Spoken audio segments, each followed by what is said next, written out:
आपको ज़िंदगी में कभी हाई टिकट क्लाइंट्स की कमी महसूस नहीं होगी अगर आप ये 3 बिज़नेस के फंडामेंटल्स को समझकर एक अच्छी हाई टिकट स्किल को सेलेक्ट कर लेते हैं। अगर आप एक अच्छी स्किल सेलेक्ट नहीं करते, तो आप अंधाधुंध आउटरीच कर रहे होगे। आपके पास कोई स्ट्रक्चर नहीं होगा, कुछ पता नहीं होगा कि कहाँ पर क्लाइंट्स जा रहे हैं, रिप्लाइज़ क्यों नहीं आ रहे, क्लोजिंग्स क्यों नहीं हो रही, कॉल्स क्यों नहीं बुक हो रही, रेवेन्यू क्यों नहीं आ रहा। और फिर आप सोचोगे कि मसला कहाँ पे है।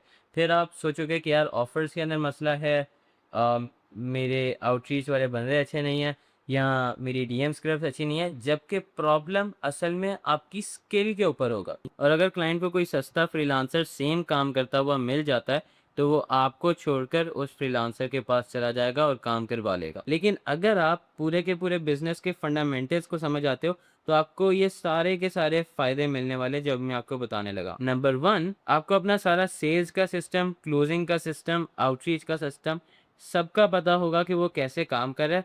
हर चीज़ प्रेडिक्टेड होगी। आपको पहले से ही पता होगा कि यार इतना रिप्लाई रेट आने वाला है, इतनी क्लोजिंग्स होने वाली हैं, इतने अमाउंट ऑफ रेवेन्यू आ रहा है आपके पास इस मंथ के अंदर। आपको कोई ऐसी स्किल चूज़ करनी है जिसके लिए आपके पास क्लाइंट बार-बार आए और आपको क्लाइंट ढूँढने के लिए, सर्विस बेचने के लिए दोबारा-दोबारा क्लाइंट ढूँढने ना पड़े। फॉर एग्ज़ाम्पल, अगर आप वेबसाइट डेवलपमेंट की स्किल बेचते हो, तो एक बार अगर आपने वेबसाइट बना के दे दी, तो दोबारा से उसी सेम क्लाइंट को वेबसाइट नहीं बनवानी। ये एक टाइम का काम था जो आपने कर दिया, अब बार-बार वेबसाइट्स का काम नहीं आएगा उसके पास और उसको ना वेबसाइट बनवानी होगी। तो ये एक रिकरिंग सर्विस नहीं है, इसीलिए ये बिल्कुल भी रिकमेंडेड नहीं है। देखिए, दुनिया के हर बिज़नेस को चलने के लिए 3 चीज़ों की ज़रूरत होती है: प्रोडक्ट, ऑपरेशंस और मार्केटिंग। एंड अगर आपको अच्छे पैसे बनाने हैं, तो आपको इनमें से किसी ना किसी एक पिलर में क्लाइंट की हेल्प करनी होगी। Pillar number 1, product. इसका मतलब है कि आप किसी भी बिज़नेस को प्रोडक्ट बनवाने में हेल्प कर रहे हो। प्रोडक्ट सिर्फ उन बिज़नेसेस के पास नहीं होता जो स्टार्ट ही नहीं हुए होते।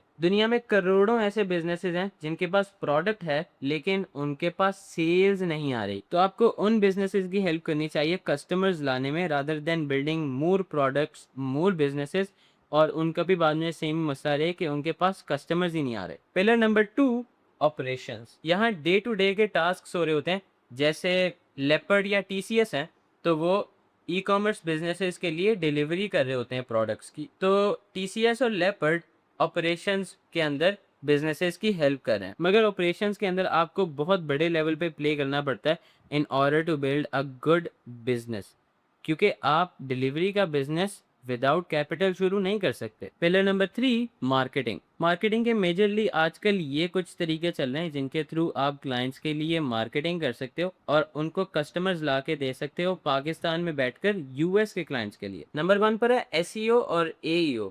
एसईओ के अंदर आप वेबसाइट के अंदर कीवर्ड्स वगैरह लगाते हो और डिफरेंट चीज़ें करते हो, जिसकी वजह से वेबसाइट सर्च इंजन के ऊपर रैंक होती है, जिसकी वजह से क्लाइंट को उसके ऊपर ट्रैफिक आती है और मार्केटिंग होती है। मगर ये बहुत स्लो प्रोसेस है और कभी भी सर्च इंजन ने अपना एल्गोरिदम चेंज किया, तो आपकी जो वेबसाइट है वो डी रैंक हो जाती है। Number 2, Meta ads. Meta ads के अंदर आप इंस्टाग्राम, फेसबुक, यहाँ पर एड्स लगाते हो, उसके थ्रू फिर आपके क्लाइंट्स की मार्केटिंग होती है और उसके थ्रू फिर क्लाइंट्स के पास रिजल्ट्स आते हैं। मेटा एड्स एक बहुत ही अच्छी स्किल है, लेकिन उसका एक मेन जो इशू है वो ये है कि क्लाइंट की यहाँ पर 2 कॉस्ट आ रही हैं। एक कॉस्ट कि उसने एड स्पेंड बर्दाश्त करना है और दूसरी वो कॉस्ट जो उसने आपको पे करनी है, क्योंकि आप उसके लिए मेटा एड्स चला रहे हो। Number 3, email marketing. अब ईमेल मार्केटिंग के अंदर आपको कॉपीज लिखनी होंगी, डिफरेंट न्यूज़लेटर्स चलाने होंगे, उनमें वैल्यू देनी होगी और उसके बाद आपको एक सीआरएम को यूज़ करके बल्क के अंदर ईमेल सेंड करनी होगी। ईमेल मार्केटिंग बहुत अच्छी काम कर रही होती है। इसके अंदर आप नर्चरिंग करते हो मेनली, और उसके बाद फिर अपने जो क्लाइंट्स हैं उनको लेकर जाते हो अपने फनल के अंदर। इसमें भी मेन चीज़ यही है मेटा एड्स वाली, कि क्लाइंट को आपको भी पैसे पे करने हैं और ईमेल मार्केटिंग के सेटअप के अंदर जो भी कॉस्ट आएगी ईमेल्स भेजने की, वो भी क्लाइंट को पे करनी है। But it's really a great way, आप इसको जेन्युइनली कंसिडर कर सकते हो। Number 4, organic content. इसके अंदर आप क्लाइंट के लिए ऑर्गेनिक कंटेंट बनाते हो, उसको पोस्ट करवाते हो YouTube, Instagram, Facebook, Twitter, TikTok. Marketing के लिए ऑर्गेनिक कंटेंट पीक पर है, क्योंकि इसमें क्लाइंट की कोई कॉस्ट नहीं आती और रिजल्ट्स बहुत अच्छे होते हैं अगर आप सही से कंटेंट बनाओ। इस तरह क्लाइंट को सिर्फ आपको पे करना है आपकी सर्विसेज के लिए, रादर देन कि उसको एक अलहदा से सेटअप के लिए भी कॉस्ट देनी पड़े, जैसे मेटा एड्स के अंदर हो रहा है।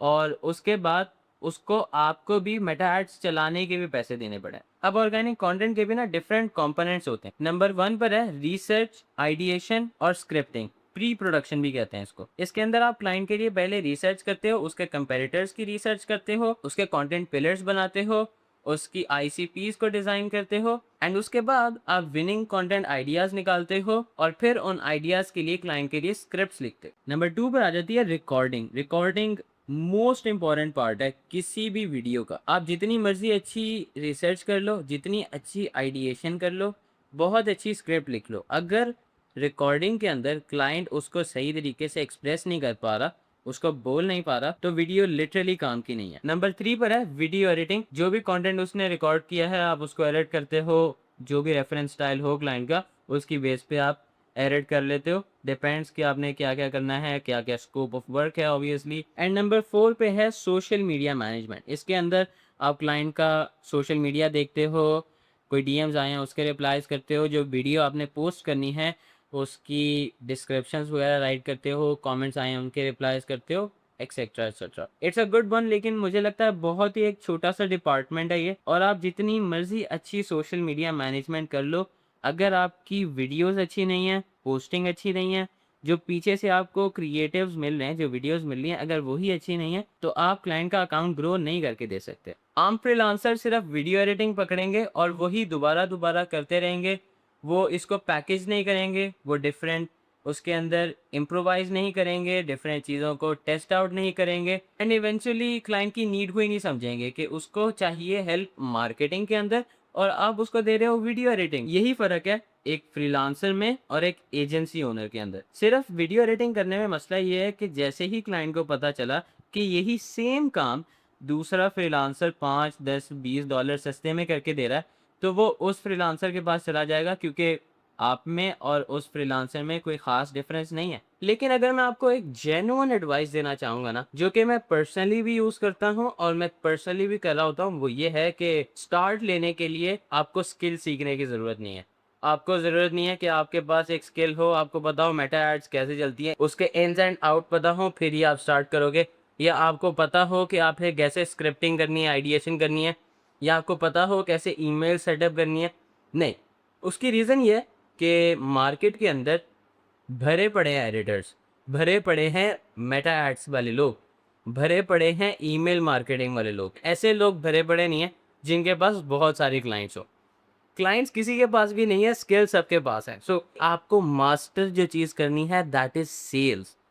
अगर आपको सेल्स आ गई, क्लाइंट लाना आ गया, तो आप वो मेटा एड्स के लिए भी कर सकते हो, वो आप वेब डिज़ाइन के लिए भी कर सकते हो, ईमेल मार्केटिंग के लिए भी कर सकते हो, वीडियो एडिटिंग के लिए भी कर सकते हो, किसी भी चीज़ के लिए कर सकते हो। अब लेट्स से आपने स्किल सीख ली, आपने मेटा एड सीख ली, अब आपको क्लाइंट लाने के लिए सेल्स तो वैसे भी सीखनी है, तो why not just bypass it. आप सिर्फ बेसिक सीखो, मेटा एड्स के 10-15% जो मेन चीज़ें हैं वो सीख लो। जो लोग मेटा एड्स कर रहे होते हैं उनके अराउंड रहो, उनसे बेसिक चीज़ें सीख लो।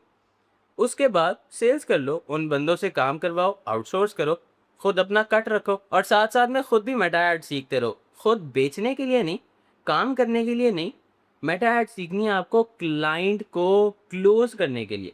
क्योंकि जितनी आपके पास अच्छी स्किल होगी, जितना आपको प्रैक्टिकली पता होगा कि काम किस तरह से होता है, जब आपको पता होगा कि क्लाइंट के इन एंड आउट क्या हैं, क्या क्या चीज़ें देखनी होती हैं, तो फिर आप ज़्यादा अच्छे से क्लोजिंग कर सकते हो। मैं अपनी पर्सनल एग्जांपल देता हूँ आपको। मुझे एडिटिंग नहीं आती, मुझे सिर्फ कैपकट चलाना आता है। बेसिक लेवल पे मैंने आफ्टर इफेक्ट सीखा है। मैंने कभी भी प्रीमियर प्रो के ऊपर पूरी वीडियो एडिट नहीं की। डेविंची मैंने खोल कर भी नहीं देखा एंड स्टिल मेरे पास एडिटिंग के क्लाइंट्स आते हैं, मैं आउटसोर्स कर रहा होता हूँ और मैं काम करवा रहा होता हूँ। बट सेल्स बहुत ज़्यादा ईजी नहीं है। इट्स नॉट लाइक कि भाई आपने एक कोर्स देखा उसके बाद आप सेल्स के बिल्कुल माहिर बन गए। You need to be practical. जितना जल्दी आप प्रैक्टिकल होगे, जितना जल्दी आप काम के ऊपर आ जाओगे, उतनी जल्दी आपके पास रिजल्ट्स आने स्टार्ट हो जाएंगे। अगर आपको क्लाइंट एक्विजिशन, सेल्स, मार्केटिंग इस चीज़ को डिटेल के अंदर सीखना है, तो मैंने हमारी फ्री कम्युनिटी का लिंक इस वीडियो की डिस्क्रिप्शन के अंदर लगाया हुआ है, उसको ज्वाइन करें एंड देन लर्निंग अपनी स्टार्ट करें। वहाँ से ही आपको सारा कुछ सीखने को मिल जाएगा। जज़ाकल्लाह।